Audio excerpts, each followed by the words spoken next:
छत्रपती संभाजीनगरच्या खवड्या डोंगरावरून उडी घेत एका तरुणानं आत्महत्या केली आहे। दरम्यान त्या मुलाला वाचवत असताना त्याच्या आईवडिलांचाही मृत्यू झालाय।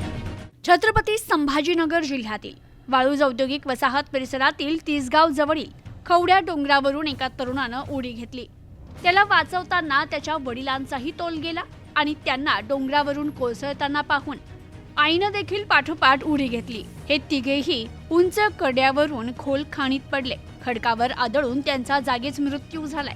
जालना जिल्ह्यातील अंबड तालुक्यातील कर्जत पिंपळगाव मधील कुणाल चांदगुडे या तरुणानं आधी उडी मारली। नंतर त्याला वाचवण्यासाठी वडील मुरलीधर चांदगुडे पुढे आले।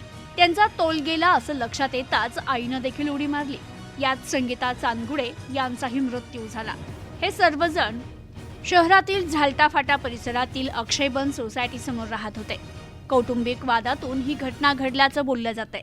घटनेबाबत प्रत्यक्षदर्शींनी सांगितलंय। या आत्महत्या करण्यासाठी आलेला कुणाल चांदगुडे हा सकाळी 10 पासूनच खवड्या डोंगराच्या धोकादायक कड्यावर उभा होता।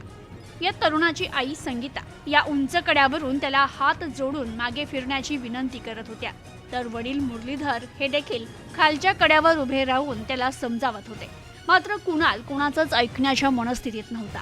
त्याला 3 तास समजवण्याचा प्रयत्न सुरू होता। याबाबत वाळूज MIDC पोलीस आणि मनपा अग्निशमन दलाला देखील नागरिकांनी कळवलं। परिस्थितीचं गांभीर्य ओळखून अग्निशमन दलाच्या जवानांनी कुणालला वाचवण्याकरिता डोंगराच्या पायथ्याशी सुरक्षेची मोठी जाळी पकडून ठेवली।